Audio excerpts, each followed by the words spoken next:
Assalamualaikum warahmatullahi wabarakatuh.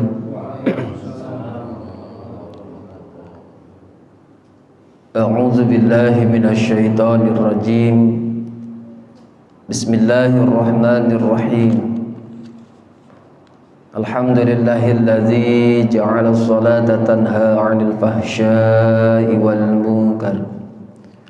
Wassalatu wassalamu ala afdalil bashar wa ala alihi wa ashabihi al-abrar. Allahumma salli wa sallim wa barik ala sayyidina Muhammadin wa ala alihi wa sahbihi ajma'in, amma ba'du. Salawat beserta salam semoga senantiasa tercurah limpah pada baginda alam yakni Nabi kita Nabi besar Muhammad sallallahu alaihi wasallam. Tak lupa pada keluarganya, para sahabatnya, para tabi'in wa tabi'in sampai kita sekalian selaku umatnya mudah-mudahan kelak mendapatkan syafaatnya. Para jemaah yang dimuliakan Allah Subhanahu wa taala, insyaallah pada kesempatan pagi hari ini saya akan mencoba kembali menjelaskan tentang kaifiatus shalah, karena pada dasarnya kita sudah mengerti, kita sudah tahu tentang mana saja yang termasuk rukun sholat.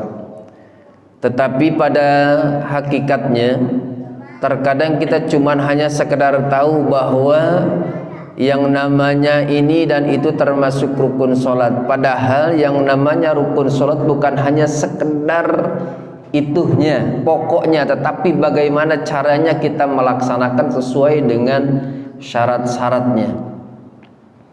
Di antaranya yang ingin saya sampaikan pada kesempatan pagi hari ini adalah tentang sujud.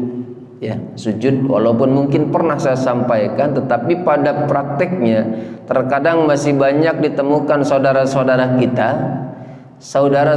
kita belum begitu biasa di dalam pelaksanaannya.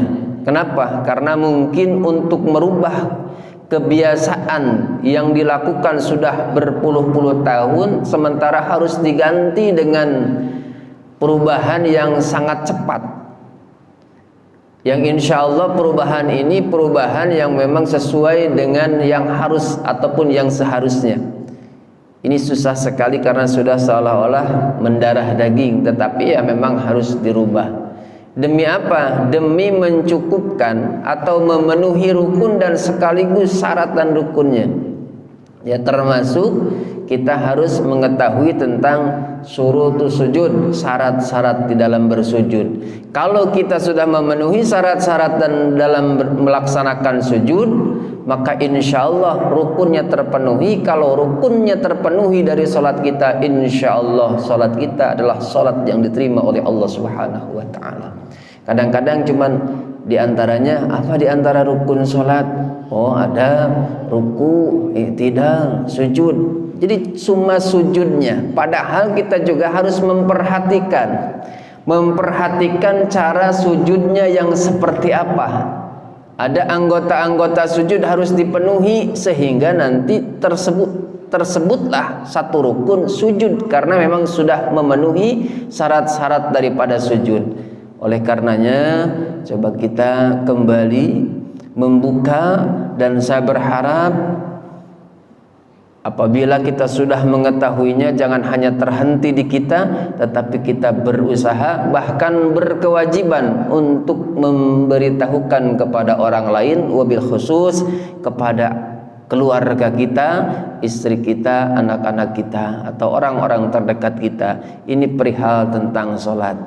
Insyaallah pada kesempatan pagi hari ini saya akan mencoba menjelaskan tentang salah satu rukun salat kita, khususnya yang ke-9, wattasi'u as-sujudu marrataini fi kulli raka'atin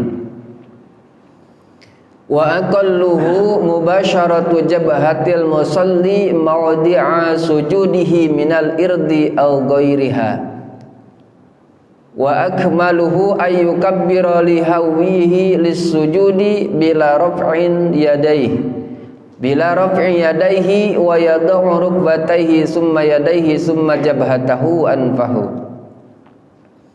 Ini dijelaskan di dalam kitab takrib di dalam kitab takrib ya. As-sujudu marrataini, di antara rukun salat yang ke-9 as-sujudu marrataini, yaitu melaksanakan sujud 2 kali. Jadi kita di dalam melaksanakan salat ada sujud 2 kali. Fi kulli rakaatin, dalam setiap rakaat. Wa aqalluhu mubasyaratu jabhatil musalli, dan minimal seseorang melaksanakan sujud di dalam sholat mubasyaratu jabhatil musalli, yaitu sampainya jidat orang yang melaksanakan sholat maudi'a sujudihi, ke tempat sujudnya, minal irdi, dari ya sajadah atau tempat sholatnya, atau misalkan karpet kalau secara harfiah dari tanah ya, au ghairiha, atau yang lainnya. Jadi minimal seseorang melaksanakan sujud, minimal, kalau minimal itu batas terakhir, berarti jangan sampai tidak. Sampainya, terkenanya jidat kita, jidat orang yang melaksanakan sholat ke tempat sujudnya. Kemana? Ya ke tempat sujud kita, misalkan pakai sajadah atau langsung ke ubin atau ke yang lainnya yang menjadi amparannya. Wa akmaluhu ayyukabbiru lihawihi lisujud, dan maksimalnya kita bertakbir lihawihi lisujud. Ini maksimal berarti kumplitnya. Tentunya kita ingin sesempurna mungkin pada saat kita mau melaksanakan sujud. Demi apa? Demi mencukupi syarat-syarat daripada sujud itu. Di mana yang namanya sujud termasuk salah satu rukun salat. Maka apabila seseorang melaksanakan salat tidak ada sujudnya, maka sudah dipastikan dia tidak sah melaksanakan sholatnya, kecuali pada sholat-sholat tertentu yang memang tidak ada sujudnya, seperti sholat jenazah. Bila rafi yadaihi, dengan tidak mengangkat kedua tangannya ya, artinya pada saat kita mau sujud nih, tangan kita begitu beres tidak langsung sujud. Tidak apa dulu, tidak ngangkat tangan dulu. Nah langsung, turun tangan kita untuk apa? Untuk bersujud. Wa yad'u rukbatayhi. Nah ini urutan ini ya. Kalaupun nanti mohon maaf, kalaupun urutannya berbeda, ya ini namanya fikih. Kalau fikih itu banyak cabangnya ya, tapi tidak usah diperdebatkan. Bila rafi yadaihi wa yad'u rukbatayhi, dan menyimpan rukbatayhi, kedua lutut. Summa yadaihi, kemudian 2 tangan. Summa zabhatahu, kemudian jidat orang yang sholat. Wa anfahu, kemudian hidungnya. Ini dalam takrib disebutkan seperti ini. Jadi susunannya, urutannya, pada saat kita melaksanakan sujud, pertama setelah i'tidal kita turunkan tangan, bila ayyukabbiru lihawiyin, seperti seolah-olah mengangkat kedua tangan disujudi ke sujud, tapi tidak mengangkat tangan. Takbirnya Allah, maksudnya gitu. Jadi pada saat kita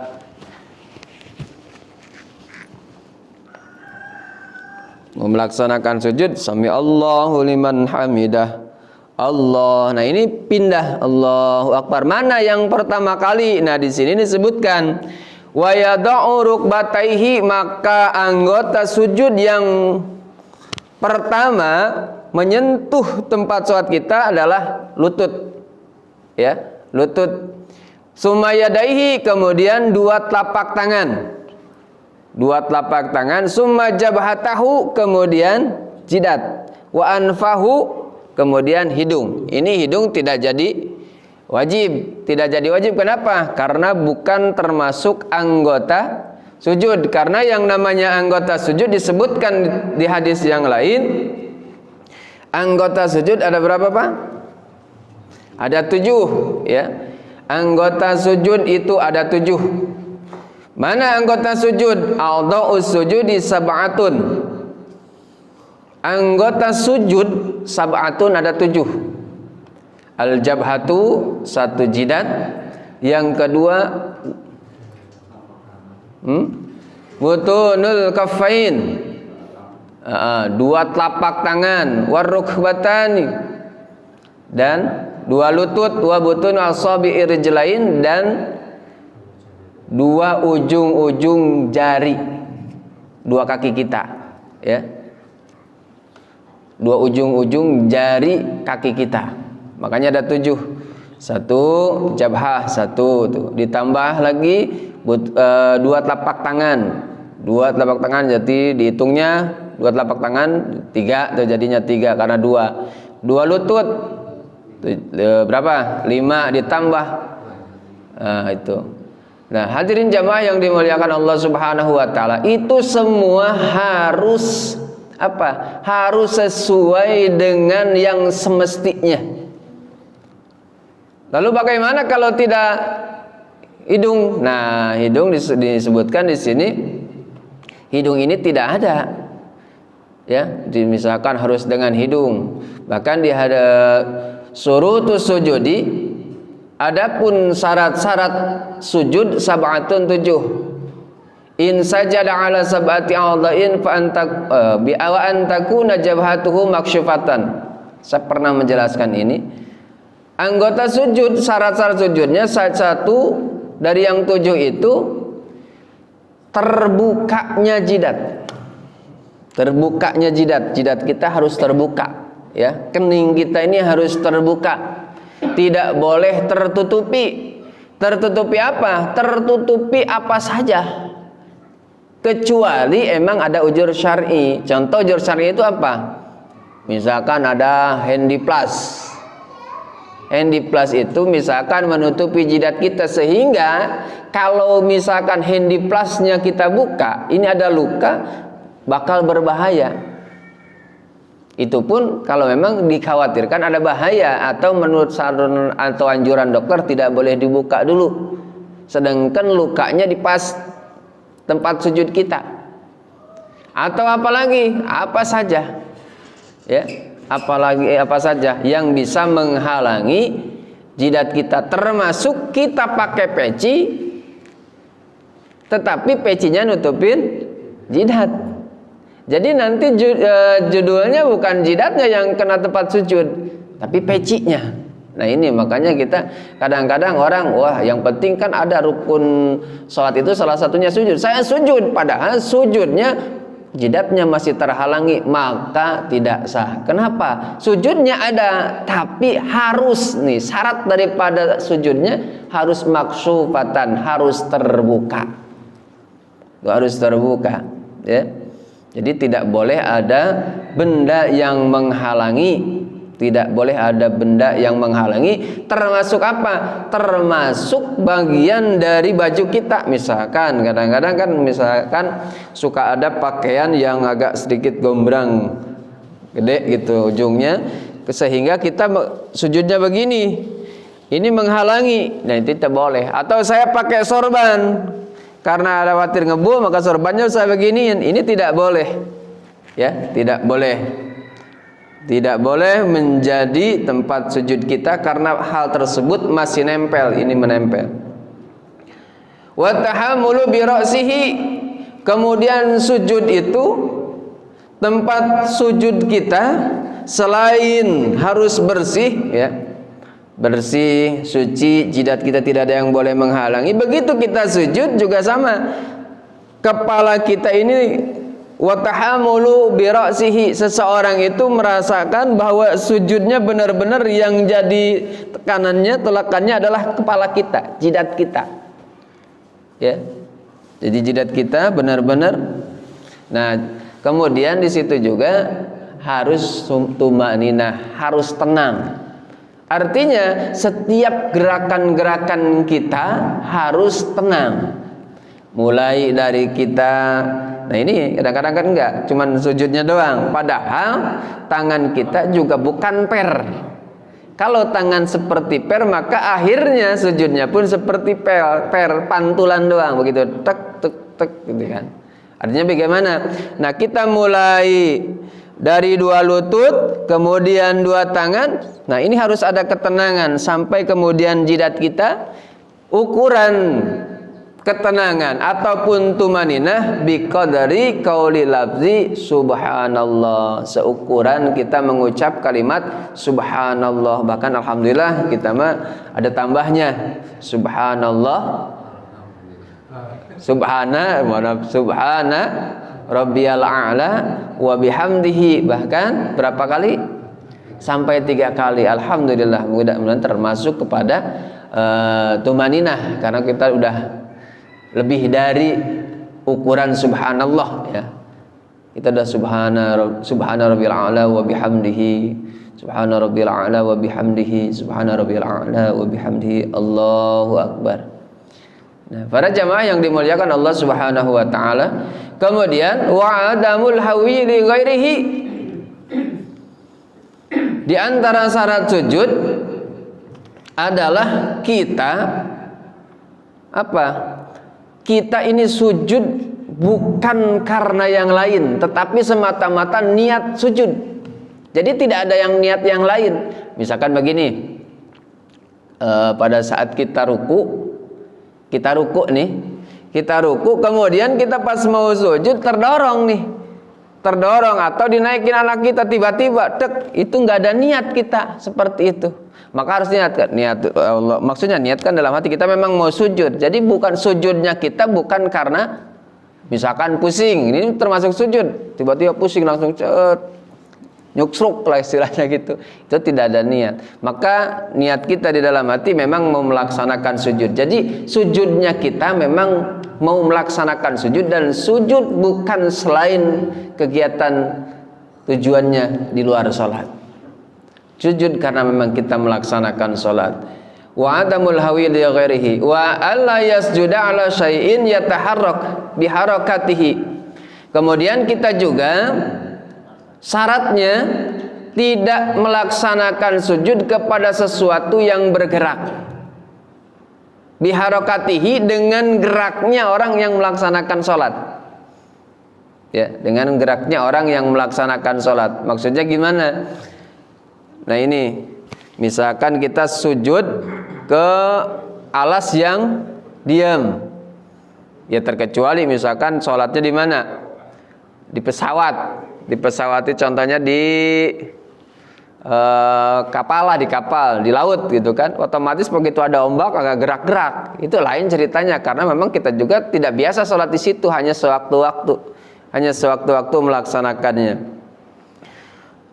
Nah, jadi tidak boleh bersujud kepada sesuatu yang bergerak dengan gerakan kita. Termasuk tadi apa? Di antaranya kita sholat, saya memakai sorban, kemudian sorban ini ikut bergerak, digerakkan oleh yang melaksanakan sholat, maka ini tidak boleh, tidak sah sujud kita kepada benda yang ngikut ke kita, termasuk bagian dari orang yang melaksanakan sholat.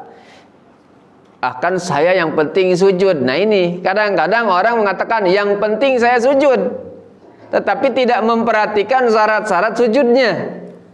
Kalau sujud iya benar, tetapi ada yang tidak boleh. Di antaranya apa? Wa alla yasjuda ala syai'in yataharraka bi kaharakatihi. Jadi tidak boleh kita bersujud atau melaksanakan sujud kepada sesuatu benda yang bergerak, yang digerakkan oleh orang itu sendiri. Kalau memang kita misalkan bawa sapu tangan atau sajadah kecil sudah simpan, itu lain. Ya, kemudian keanginan, misalkan seperti ini kertasnya, atau pakai kertas saja, itu mah bukan digerakkan oleh kita, tapi oleh angin, dan memang kena angin lah, istilahnya udah tetap tempatnya di situ. Kemudian apalagi kadang-kadang orang nih, mohon maaf, maka perlunya di sini kira-kira kalau pakai peci itu hukumnya wajib apa sunnah? Ya, pakai wajib itu gimana hukumnya? Sunnah dalam rangka apa? Menjaga. Jadi sunnahnya dalam rangka menjaga apabila ada rambut pada saat kita mau melaksanakan sujud terurai ke depan. Kalau orang rambutnya pendek, ya tidak. Artinya kan tidak akan ada rambutnya. Jadi boleh saja tidak pakai peci. Pakai peci dalam rangka menjaga, misalkan rambutnya agak sedikit panjang. Kadang-kadang kan mungkin kita pernah melihat ada orang yang bersujud, nih hati-hati. Kadang-kadang geraknya itu beberapa kali, bahkan dia megangin rambutnya begitu mau sujud. Allahu Akbar gini, megangin. Yang satu tangannya bukan apa lagi, dua tangan, tapi satu tangan. Berarti anggota sujudnya pas apa kurang? Nah ini terlihat seperti sah padahal kurang. Nah sebelah megangin rambut setiap sujud tuh. Makanya saya mah nggak pakai peci tapi ada topi, boleh nggak? Boleh. Aduh saya mah nggak punya nih tapi sapu tangan tapi gondrong, makanya diiketin aja ke sini nih. Atau misalkan bando, ada orang pakai bando, boleh nggak? Ya saya jangan mengundang komen dan yang ngelihatnya jadi gak usuk. Misalkan pakai bando anak-anak di sini jadi inian, ya orang kan ngeliatin itu ketawa. Atau bando-bando yang lain lah, atau bando warna pink misalkan, imamnya nggak gondrong, misalkan pakai bando, akhirnya makmumnya pada gak usuk. Belangkon boleh nggak? Belangkon boleh. Ya itu tadi syaratnya, asal jangan sampai menutupi jidatnya, ya, jangan menutupi jidatnya. Para jamaah yang dimuliakan Allah Subhanahu wa taala. Kemudian wartifa'u asafilihi ala alihi. Nah, salah satu syaratnya sujud juga adalah mengangkat yang biasanya rendah menjadi lebih tinggi. Artinya begini, kita waktu sujud, kita waktu berdiri, yang paling tinggi itu apa? Kepala kita. Bahkan kepala kita menjadi salah satu bagian yang terhormat dari anggota badan kita. Yang terhormat. Makanya buktinya apa terhormat? Alhamdulillah termasuk anggota budu kita banyak di muka. Ada di muka. Bahkan terhormatnya apa? Pada saat seseorang malu, yang ditutupin apanya? Mukanya. Yang ditutupin mukanya. Kalau muka sudah ketutup, badan enggak. Ada yang moto, aman. Tapi pada saat badan kita terbuka, ditutupin gini, mukanya begini, aman. Nah itu seperti itu. Bahkan juga ada goyonan orang yang, ya ini intinya goyonan. Saya bingung dengan Islam. Kenapa? Islam itu orang harus wudu katanya. Kemudian nggak masuk akal. Nggak masuk akalnya di mana? Orang kentut, yang kentut apa? Kenapa yang dibasuh? Mukanya. Nah kita tanya aja, situ kentut, kalau ketahuan orang nggak sengaja kentut, ketahuan orang, yang malu mananya? Oh iya juga katanya, baru gitu. Secara logika memang seperti itu. Yang malu apanya? Mukanya. Kalau orang ditutupin sekarang, mungkin termasuk pakai topi atau mungkin pakai masker, nggak terlalu malu. Kenapa? Karena mukanya ketutupan separuh. Akhirnya orang ini siapa kurang jelas. Tapi kalau orang udah jelas mukanya, maka kita merasakan malu dari muka, kelihatan muka kita. Nah, wartifa'u asabilihi ala alihi, yang biasa tinggi dihargai kehormatan kita justru malah apa? Paling rendah, meninggikan yang biasa rendah. Maka pada saat kita bersujud jangan sejajar. Artinya sejajar gimana Pak? Kecuali pada waktu-waktu tertentu memang sholatnya kebetulan kita nggak kebagian selain tempat itu. Contoh, waktu kita bersujud, maka kepala menjadi bagian yang paling rendah. Padahal biasanya yang paling tinggi. Di bawah mana sekarang waktu sujud? Kita bahkan di bawah pantat kita. Yang nggak boleh yang bagaimana? Terkecuali pada waktu-waktu tertentu darurat, misalkan sholat Jumat, biasanya yang banyak tuh sholat Jumat penuh, sehingga kita nggak ada tempat lain selain tempat itu. Di mana? Tangga. Bagian di tangga. Aduh, ini gimana lagi? Mau mindahin anak nggak boleh, anak juga nggak mau di situ. Ya, mau nggak mau di situ. Kalau itu lain cerita. Misalkan begini. Kita udah di sini, berdirinya nyaman, begitu sujud, akhirnya begitu Allahu Akbar. Ini sujudnya begini, berarti otomatis naik tangga. Masa kita sujud di sini, jalannya di sini, kita akhirnya sujudnya begini, nggak mungkin. Otomatis kita sujud begini. Sujudnya begini, kenapa? Ya mau ke bawah, tapi ini emang tangga seperti ini. Masa harus dibongkar dulu? Nah itu kecuali ya. Tapi kalau memang ada unsur kesengajaan ya tidak boleh.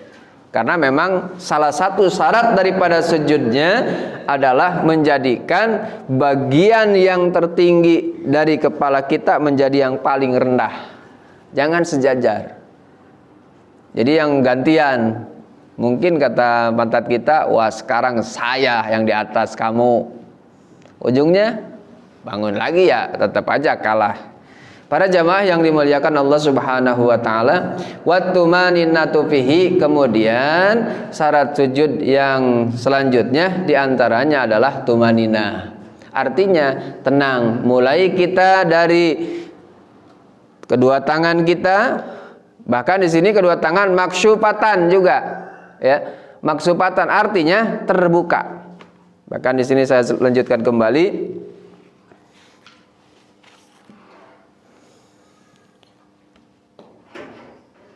Wal asiru at-tumaninatu fihi. Yang ke-10-nya adalah tumaninah. Maksudnya tumaninah pada saat melaksanakan sujud. Ai fi sujudi, tepatnya pada pelaksanaan sujud, bihaitsu yanalu maudhi'u sujudin siqala ra'sihi. Ya. Sempurnanya di mana pada saat kita menyimpan kepala kita ini, yang mengutamakan kepala, jadi bagian kepala yang menjadi tahammulnya, ya, yang paling utamanya adalah jidatnya. Jadi bukan ditahan, ini hanya sebagai bagian saja. Bagian utamanya adalah jidat kita. Wala yakfi imsasu rasihi maudi'a sujudihi, dan tidak cukup. Apa yang tidak cukup? Imsasu rasihi maudi'a sujudihi, hanya nyampe saja tuh kepala kemana? Ke tempat sujud, artinya cuman Allahu Akbar gitu doang, kayak pantulan. Itu tidak cukup. Ya. Tentunya kita ingin yang sempurna. Bal yatahamalu bihaitsu lakana laukana tahtahu qutnun masalan. Jadi seumpama ini cukupnya jidat kita sampai ke tempat sholat itu seumpama kita meletakkan katun, ya, atau kapas, kemudian terkena, misalkan kapas terkena, tertekan, maka kapas yang tadinya mungkin bulat atau tidak dalam keadaan lempes, ya, kemudian tadinya misalkan begini, begitu terkena beban dari atas, apa bebannya? Adalah jidat kita, maka kapas itu akan seperti ini. Jadi ada bekasnya. Tadinya mungkin menggulung begini, begitu ditekan, tak jadi begini. Nah, itu udah termasuk apa? Termasuk sempurna. Para jamaah yang dimuliakan Allah Subhanahu wa taala, jadi yang namanya sujud adalah sampainya jidat kita kemana? Pertama tuh, tumaninanya adalah ke tempat sujud kita. Bagaimana? Langsung aja tek. Ada orang kan beda-beda. Saya tidak menyalahkan, mungkin dia memang seperti itu diajarkannya, dan saya juga ya silahkan saja. Intinya jangan sampai pada saat kita melaksanakan sujud, ketujuh anggota sujud ini tidak ada yang terpakai atau tertinggal. Kalau tertinggal, nah ini. Jadi bukan hanya sekedar sujud, tapi ada anggota sujud yang 7 harus dimanfaatkan, dipakai semua. Di antaranya kan sudah saya sampaikan, bahkan ada hadis Dari Rasulullah sallallahu alaihi wasallam, Adi bin Abbas, umirtu an asjuda ala sab'ati a'zumin alal jabhati. Yang pertama, katanya Ibnu Abbas, aku diperintah untuk melaksanakan sujud dengan 7 anggota sujud. Di mana salah satunya? Di antaranya adalah al-jabhah, dengan jidat. Wa asara biyadihi ala anfihi. Rasulullah mengatakan, Rasulullah menyebutkan jabhah, tetapi beliau juga berisyarah menunjuk hidung, ya, menunjuk hidung. Wal yadaini, dan kedua tangan, wa rukbataini, 2 lutut, wa atraful qadamaini, dan ujung-ujung kedua jari kaki kita. Nah, ini kadang-kadang sujudnya seseorang masih banyak yang entah mungkin ketidakmampuan, atau yang intinya tadi kadang-kadang ketidakbiasaan.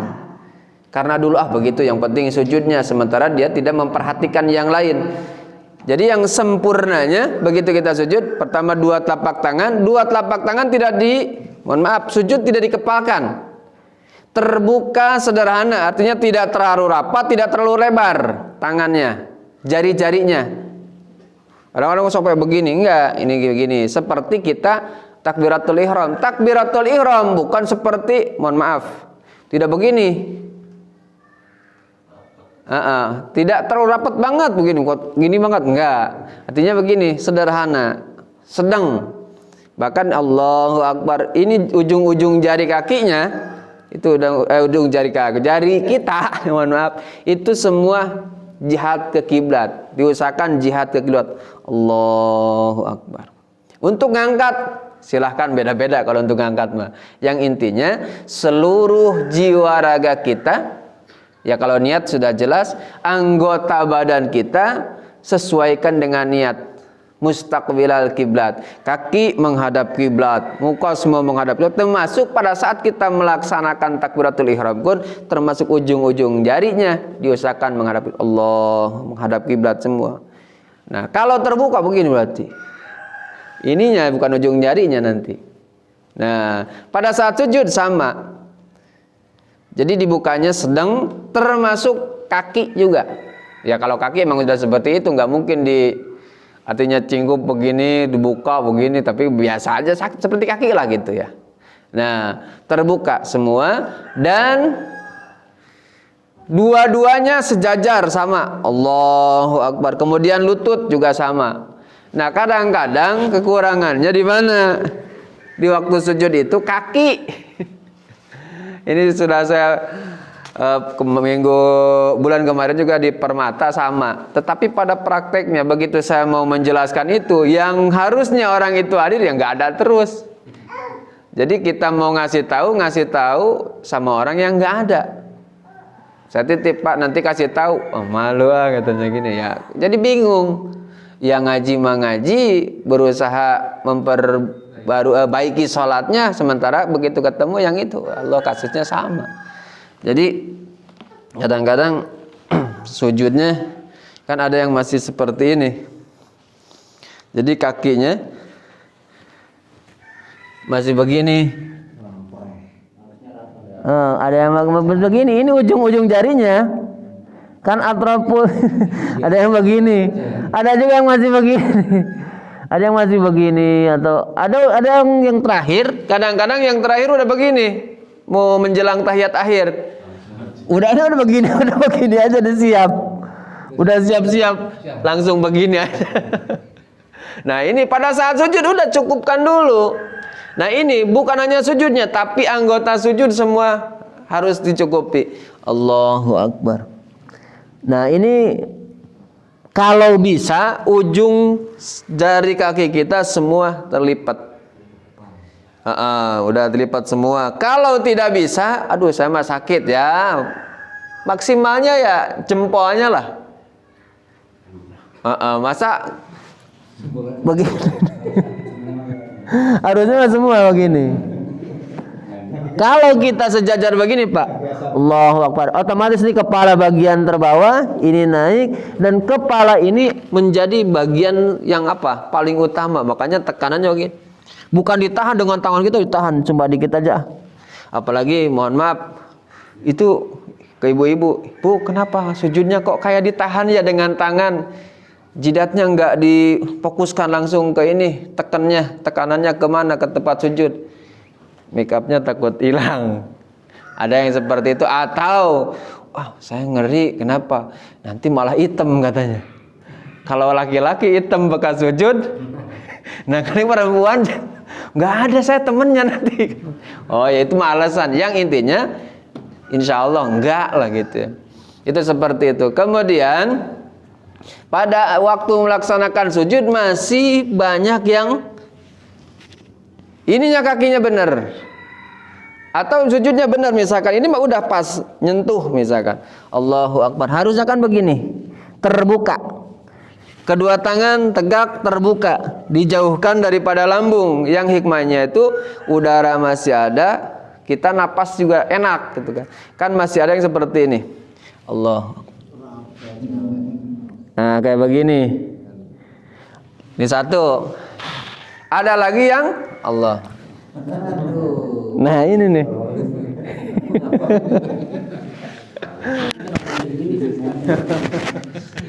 Nah, ini kadang-kadang masih seperti itu. Nah, hampir banyak gitu ya. Banyak yang seperti itu.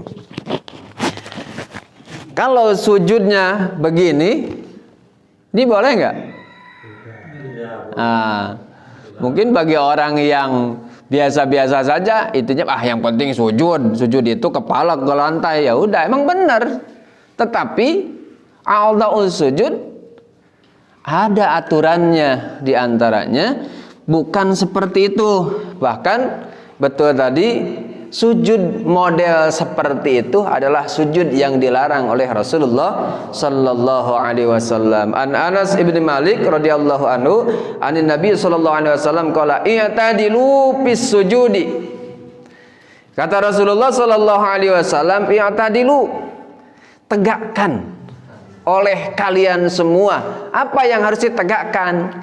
Isyarat Rasulullah kemana? Kedua hasta, ke tangan, lengan. Ini lengan, yang namanya tangan kan dari sini ke sini.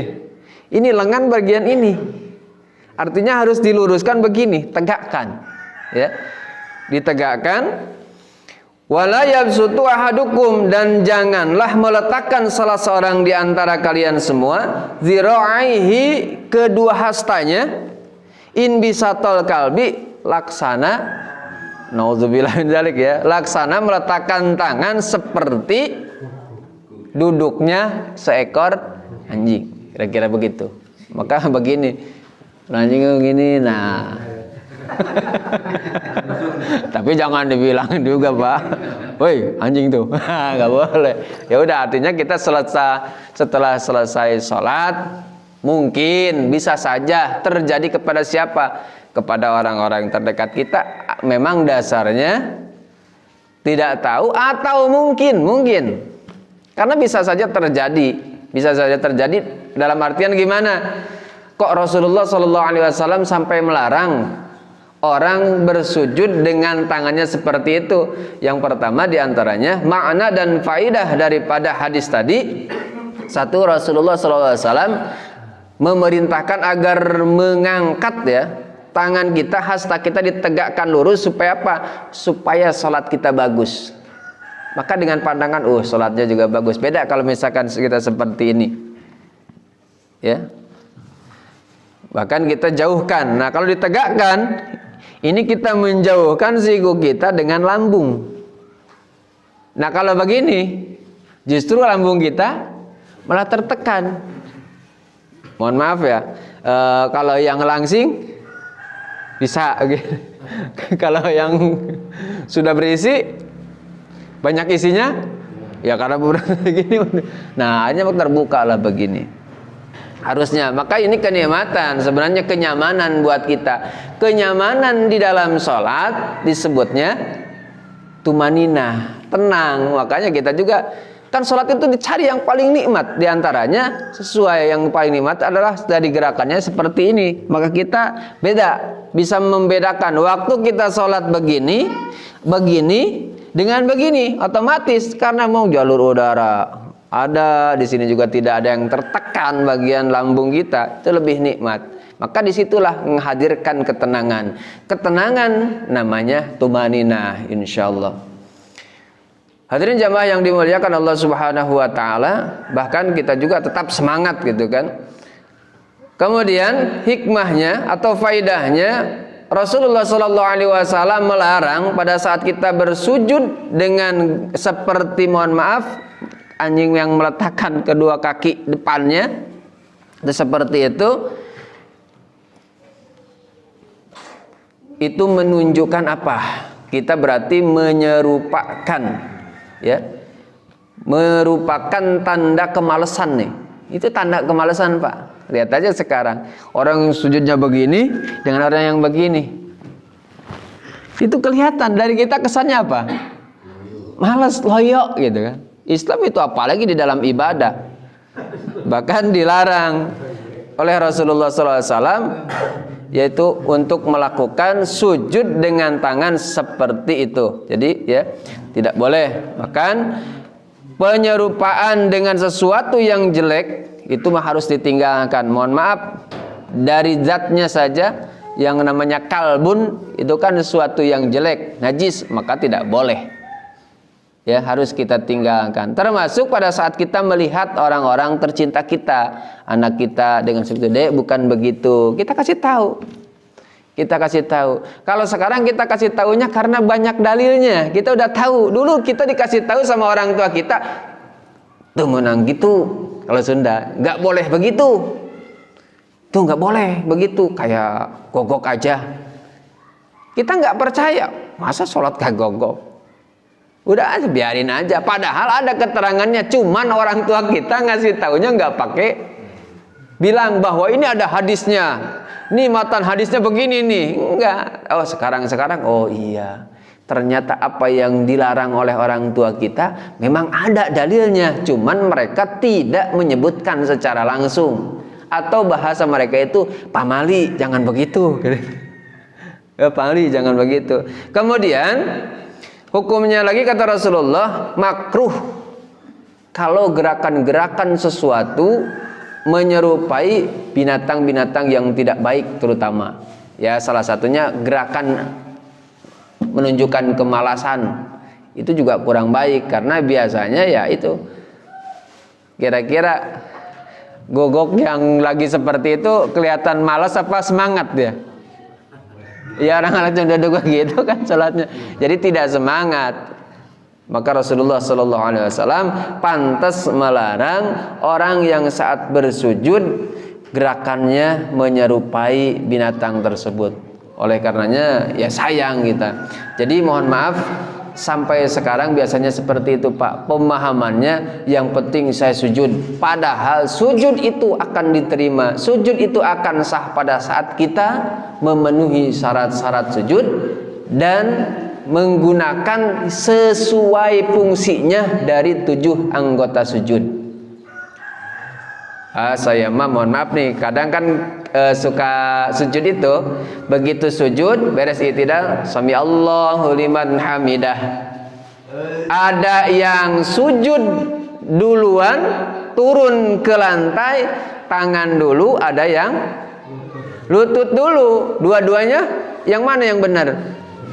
Insya Allah dua-duanya benar. Yang nggak benar yang mana dulu kan? Yang salah itu yang kepala duluan. Yang kepala duluan. Dan diusahakan semuanya bareng, Pak. Bareng itu maksudnya misalkan kedua lutut harus bareng. Ya kecuali uzur, lain lagi kalau uzur mah uzurnya uzur syar'i. Misalkan begini, ada orang yang begitu sujud Allah ini dulu di sebelah, karena sambil megangin mungkin ada ini, ada uzur, berarti ada sesuatu, karena mungkin dia waktu sehatnya Allahu Akbar. Nah ini Nah, dua-duanya mau dua lutut dulu, benar. Dengan tangan dulu, benar. Apalagi tergantung usia. Ini tergantung usia juga nih. Ternyata penelitiannya ini boleh bisa dilaksanakan dua-duanya. Artinya bisa kita memilihnya. Mana yang lebih maslahat, lebih menjadikan kita nyaman. Kalau yang masih muda, Sami Allahu liman hamidah, kedua lutut dulu, nggak masalah. Tertibnya, ya, tertibnya nggak masalah. Tapi pada saat orang yang, mohon maaf, misalkan sudah lansia ya, sudah kan ada PAUD, ada PAUL. Kalau PAUD pendidikan anak usia dini, kalau PAUL usia lanjut kan gitu. Nah, kalau usia lanjut diajak begini, udah apa, getar ini. Udah getar duluan. Nah, bagaimana caranya? Nah, nanti bisa. Ya makanya tidak ada yang salah dua-duanya. Begitu turun, langsung dia begini dulu. Begitu udah tek, nah gitu. Nah, memang benar. Pada saat turun pelan, begitu berdiri pun sama. Begitu berdiri langsung dia begini. Kadang-kadang ada yang begini dulu. Ada yang begini dulu. Nah, itu maksain benar. Maksain. Tapi saking pengennya berdiri. Saking pengennya berdiri. Ada sampai bangun dari sujud, Allah sampai begini, kecampur. Allahnya juga nggak kumpli, hanya dicangke. Jadi Allahu Akbarnya, takbirnya mau berdiri nggak sempurna, soalnya nggak sempurna. Habis gimana? Kan kalau yang sempurna Allahu Akbar. Ini karena memang sambil ada napas begitu,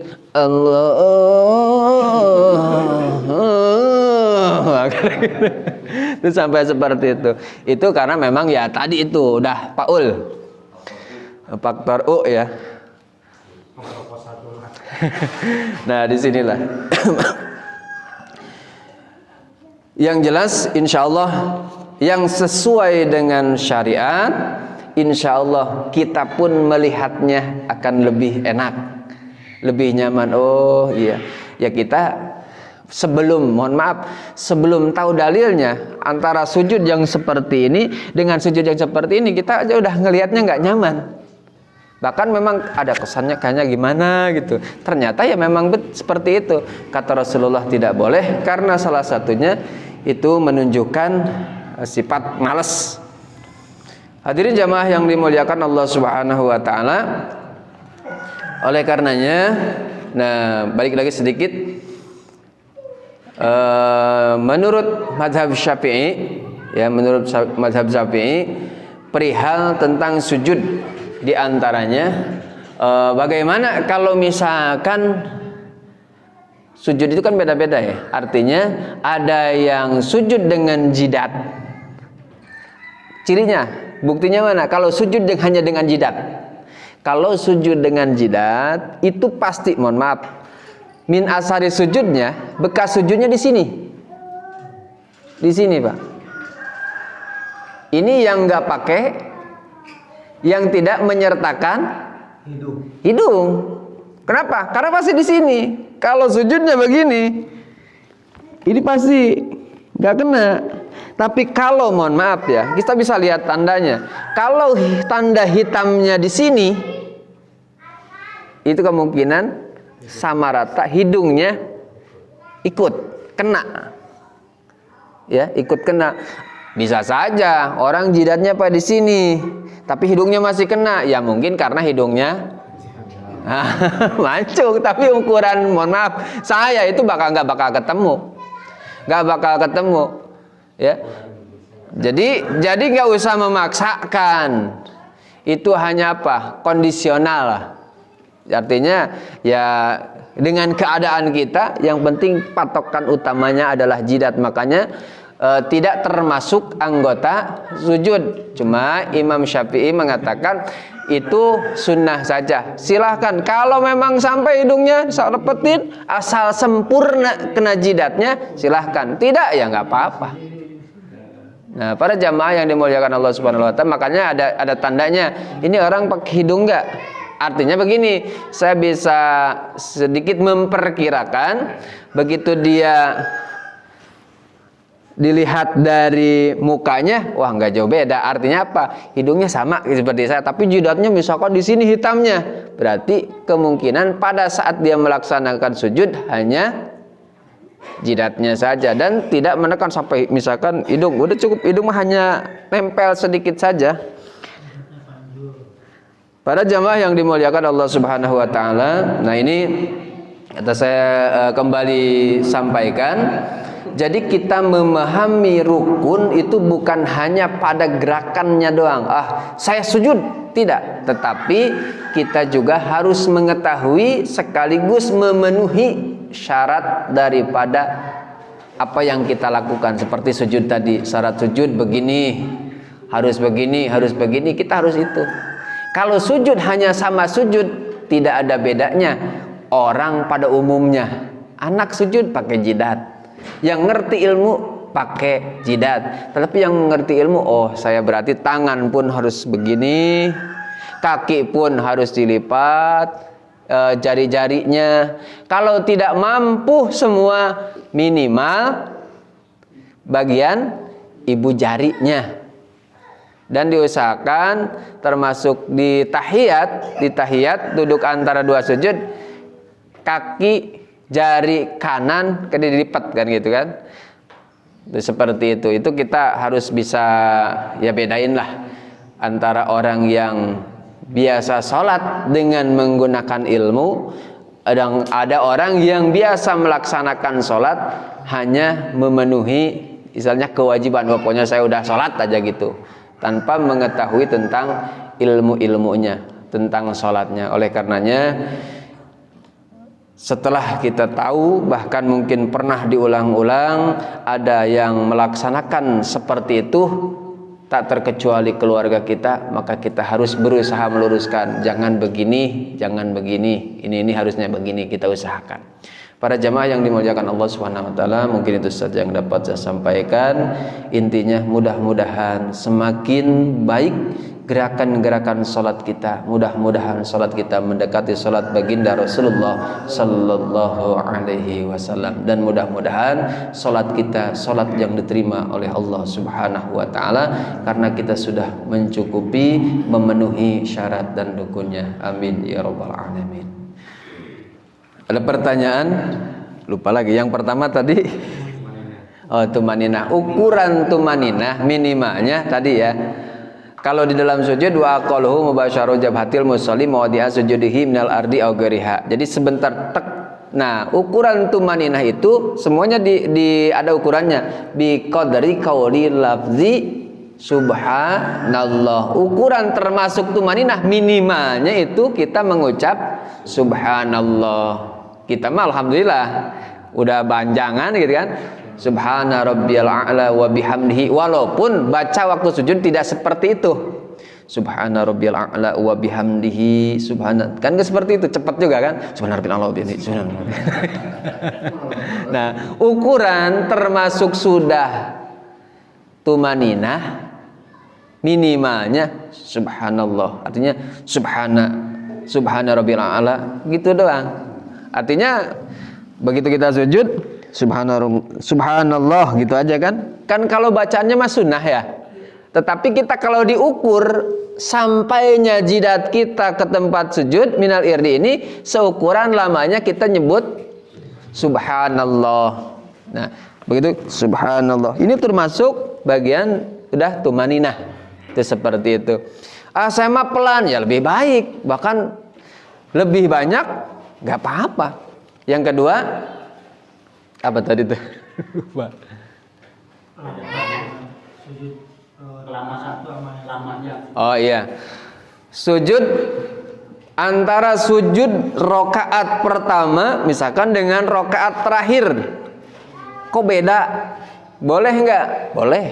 Bahkan anjuran. Tetapi anjuran ini ada dua pilihan. Artinya dua tempat, Pak. Pada saat kita sedang melaksanakan jamaah, berjamaah, nih, begitu sujud terakhir, ini sementara nih jemaahnya bukan jemaah kita, ada yang baru. Nah, dikhawatirkan, begitu kita lamain, yang belakang udah pada bangun. Allahu Akbar. Nah ini dikhawatirkan begitu. Yang kedua, boleh bahkan sunnah dilamain di rakaat, di sujud di sujud terakhir dilamain, tapi sekiranya jamaah sudah terbiasa semua. Kalau belum terbiasa dikhawatirkan tadi, akhirnya timbul begitu bangun ternyata belum. Mau gimana tuh? Sujud lagi. Sujud dalam setiap rakaat berapa kali? 2 kan? Begitu, tak begini, sujud lagi, berapa jadinya? 3. Nah disitulah. Kalau yang sudah biasa, insya Allah. Kadang-kadang pernah saya sampaikan juga kan. Ini seorang imam mengimami, cuman dia pada saat sujud terakhir dikira lama. Ya, dikira lama. Kita kan jemaah baru. Allahu Akbar sujud terakhir. Ini lama amat gitu. Dalam hati kan udah mulai nih. Ini lama amat. Begitu kita masih sujud, ini lama amat. Terdengar. Karena dia nggak kedengaran waktu bangun dari sujudnya yang terakhir itu. Allahu Akbar, kan kedengaran. Ini enggak. Saya makanya makmum nggak boleh ngangkat sebelum imam, tidak boleh mendahului. Akhirnya sujud gitu. Begitu. Assalamualaikum. Aduh gimana ini? Nah bingung. Nah ini istilahnya kena tipu nih. Nah dikhawatirkan seperti itu. Jadi ini ada salah satu masukan. Begitu kita tidak biasa berjamaah gitu, akhirnya terbangun. Allahu Akbar. Apakah kita harus tegak dengan duduknya? Berarti kita mendahului. Ada unsur kesengajaan. Maka apakah kita juga harus sujud lagi? Jadi sujudnya 3? Enggak. Jadi begitu misalkan Bapak lagi sujud, sujudnya ternyata lama yang terakhir. Allahu Akbar. Begitu kita begini, udah begini aja, tahan Pak. Tahan. Sampai si imam Allahu Akbar, baru kita bangun dari sujud. Jadi jangan kita menegakkan sempurna duduk kita, padahal kita udah tahu si imam belum. Diibaratkan kalau ini ya ini ular lah, ular ya. Ini palanya masih di sini, ini tengahnya begini. Bangun duluan, maka tahan. Jadi tidak boleh sujud lagi, dan juga tidak boleh kita berdiri Bapak duduk sempurna. Tadi ada 3 ya? Satu lagi apa sih? Oh iya. Doa di dalam sujud terakhir. Di dalam sujud terakhir diperbolehkan, makanya itu doanya yang jelas, bukan doa dengan menggunakan bahasa kita sehari-hari ya. Artinya yang memang sudah jelas. Paling tidak doanya yang memang sudah disyariatkan, seperti mohon maaf kita doa dengan yang di Al-Quran gitu kan, misalnya Rabbana zalamna anfusana, itu kan doa tobat juga, karena tobat itu alangkah lebih baiknya kita sambil sujud diantaranya. Kemudian seperti halnya kita membaca tapi ini mohon maaf, doanya itu tadi dibaca pada saat harusnya sholat kita sendiri. Kalau kita mau memperpanjang itu, kalau memang jemaahnya belum kompak, belum tahu, udah sholatnya sendiri. Artinya jangan sampai membingungkan tadi. Saya waktu masih sujud aja ternyata kedengarannya Assalamualaikum, kan bingung itu akhirnya masyarakat. Makmum, termasuk bukan hanya saya. Jadi seperti itu. Makanya disunahkan pada saat menjadi imam, suaranya harus keras, lantang. Allahu Akbar, Allahu Akbar, apalagi sholatnya malam, itu seperti itu. Jadi boleh, seperti halnya kita tahiyat akhir juga sama. Tahiyat akhir kan kita biasanya sampai baca sholawat Ibrahimiyah misalkan, fil alamina innaka hamidum majid, sampai situ umumnya. Atau sampai Allahumma sholli ala Muhammad wa ala ali Muhammad, singkat Assalamualaikum, itu udah sempurna segitu. Tapi kita pengen nambahin, ya silahkan aja. Seperti doa minta dijaga dari 4 hal. Allahumma inni a'udzubika min adzabil qabri wa min adzabin nari wa min adzabil fitnatil mahya wal mamati wa min fitnatil masiihid dajjal. Sampai tambahin itu, ya tidak jadi masalah. Ya. termasuk di dalam sujud silahkan saja, tapi alangkah lebih baiknya pada saat sholatnya sendiri, karena yang lain, apalagi tadi misalkan ada yang buru-buru sementara malah lama gitu kan. Ada yang buru-buru malah lama. Bahkan sunahnya lagi pada saat berjamaah mah sholatnya dipercepat, termasuk di hari Jumat gitu kan. Di hari Jumat itu harusnya dipercepat, apalagi waktu hari Jumat. Bahkan Rasulullah SAW memperbolehkan Jumat tidak ada khutbahnya, karena memang waktu-waktu tertentu. Contoh sekarang apalagi ya, misalkan di masjid penuh, tiba-tiba begitu mau masuk hari Jumat, masuk waktu Jumat, hujan deras. Nah ini jadi waktu-waktu tertentu. Bahkan bukan hanya itu, sholat Jumat aja bisa apa? Gugur wajibnya kalau kita sebelum berangkat ada hujan lebat, apalagi ada angin, ada petir, dikhawatirkan ya bahaya. Jadi gugur wajiban kita melaksanakan Jumat, termasuk waktu mau khutbah Jumat ternyata lihat wah hujan, apalagi waktu sedang melaksanakan sholat tiba-tiba gerimis. Maka jangan pilih yang panjang-panjang, artinya persingkat mungkin sholatnya. Itu makanya pada saat berjamaah dengan sholat sendiri kita harus bisa ya mengkondisikan lah, oh ini yang saya bawa ini ada kakek-kakek, yang saya bawa ini mungkin ada pegawai pabrik yang istirahatnya cuman sebentar. Itu seperti itu. Jadi kita jadi imam yang bijaksana lah, paling tidak seperti itu. Kurang lebih seperti itu. Mungkin itu saja yang dapat saya sampaikan. Kurang lebihnya mohon dibukakan pintu maaf yang seluas-luasnya.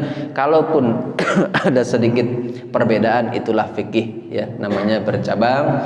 Menurut mazhab ini, menurut keterangan ini seperti ini. Yang jelas tujuannya adalah sama. Kita dalam rangka terus berusaha memperbaiki sholat kita, khususnya di gerakan-gerakannya. Insya Allah mudah-mudahan manfaat, khususnya bagi diri saya pribadi dan umumnya bagi seluruh jamaah. Subhanakallahumma wa bihamdika asyhadu an la ilaha illa anta astaghfiruka wa atubu ilaik. Allahumma waffiq ila aqwamit thoriq. Billahi taufiq wal hidayah. Assalamualaikum warahmatullahi wabarakatuh.